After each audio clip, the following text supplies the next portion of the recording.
বন্ধুরা, আমার হাতে এই যে একটা পিসিবি দেখতে পাচ্ছেন, সরি একটা সার্কিট, এটা ডিএসপি 2 স্টেপের সার্কিট।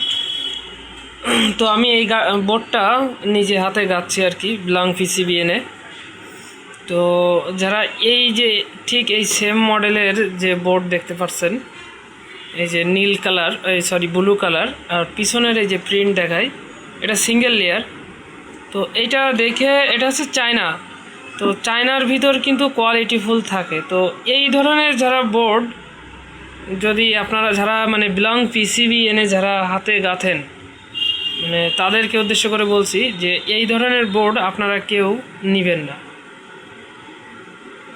এই ধরনের বোর্ড আপনারা কেউ নেবেন না। কেন নেবেন না? মানে এটার প্রিন্ট লেয়ার যে এত মানে পাতলা, এত হালকা তা বললে হবে না। সামান্য একটু হিট পড়ার সাথে এটার মানে প্রিন্ট উঠে যাচ্ছে। তো আমার এরকম কিছু জায়গায় হয়েছে। এই যে দেখেন, আমি এই যে এখানে দেখেন, এই যে এই লাইনটায় 2-3 জায়গায় উঠে গেছে। আমি ফিরে আবার এখান থেকে তার দিয়ে টানতে হবে, আমি আর টানিনি, পরে টেনে নেব। তো এই যে জায়গায় যে প্রিন্ট দেখতে পাচ্ছেন, এইখানে যদি আমি বড় তাতাল 200 ওয়াট 200-250 ওয়াটের তাতাল দিয়ে যদি এখানে একটা বড় তার লাগাই, তো এই প্রিন্টটা কী হবে? প্রিন্টটা থাকবে না। আমার এখান থেকে ভালো করে তার টেনে তারপরে পরে দিতে হবে। তো এক ধরনের এক কথা এটা একটা বাজে প্রিন্ট। তো তারপরেও আমি অনেক কষ্ট করে এটার পার্স এটা গাচ্ছি, আর সবগুলো মেটাল পার্স দিয়েছি। তো দেখেন, ভালো মানের রেজিস্ট্যান্স এবং ক্যাপাসিটার, পিএফ এগুলো ব্যবহার করছি।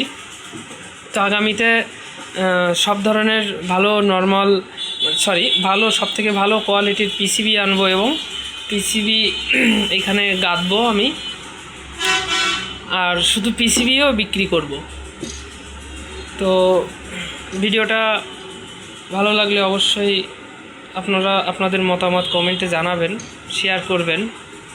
আর এই ধরনের পিসিবি কেউ কিনবেন না, ঠিক আছে? পিসিবিটা আপনাদেরকে সুন্দরভাবে দেখাই। এটা একদম মানে চায়না বললে সমস্যা না। আসলে চায়নার সবথেকে মানে যে এই পিসিবিগুলো আনছে আর কি, সে একেবারেই মানে নর্মাল, মানে একেবারে কম দাম দিয়ে এই পিসিবিগুলো নিয়ে এসছে আর কি। তো যাই হোক, সবাই ভালো থাকবেন।